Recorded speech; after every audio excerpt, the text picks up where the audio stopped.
May all beings be happy. May all beings be healthy. May all beings be free from harm. May all beings love life. May all beings awaken. Welcome to another Cuke Audio mini podcast with brief memories of Shunryu Suzuki and those whose paths crossed his.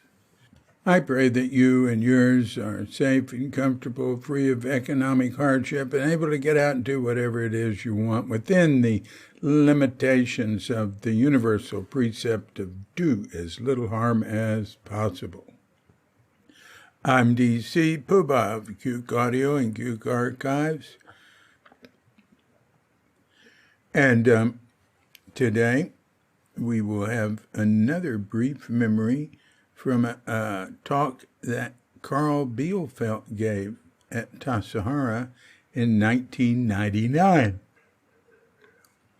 Now, as I imagine I mentioned in the prior Brief Memories podcast, Carl was an early student at Tassajara, went on to Japan and became an esteemed scholar of Soto Zen and Buddhism and that sort of thing. And he's at Stanford. So anyway, here it is from his talk. When I was a graduate student at Berkeley back in the early 70s studying with Suzuki Roshi, I was looking for a topic to write about for my master's thesis, and Suzuki Roshi said, "Why don't you do the Mountains and Waters Sutra?" I said, "I love this text, and I would love to have an English translation of it and then give a series of lectures on it."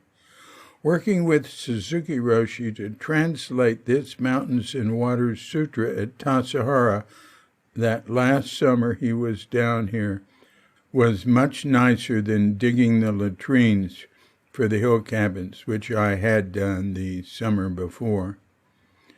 At one point, Suzuki Roshi told me, "Why don't you look at this text?" So I started looking at it, and it's very difficult, and so I came to him and I said, "Wait a second, this is way over my head." And he said, "Yes, this is a very difficult, interesting text." And I said, "Yeah, the language of it is so hard to understand." And he said, "It's not the language, it's the thought.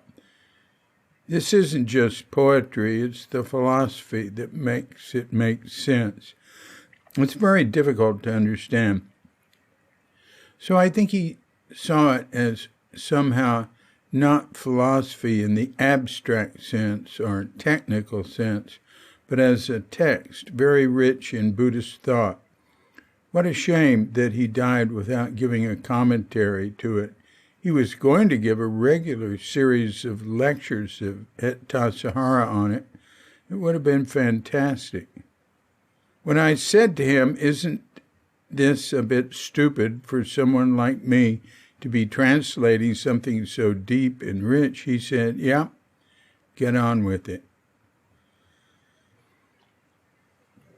That talk is really good. It's on Cuke.com. Just go to the site search box and write Bielefeld, Bielefeld,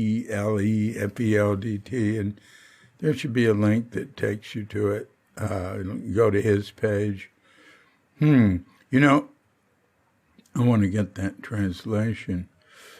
It's not something I have right now. He says other interesting things in that talk about it. Like he said, Gary Snyder read the work he'd done, and Gary had written a whole thing on Mountains and Rivers Sutra. And after he read what Carl had, he trashed what he'd done. Something like, now I remember this from reading his lecture not that long ago, last year or something. And it's like Gary said, or Carl said that Gary then said he worked on it another 10 years or something.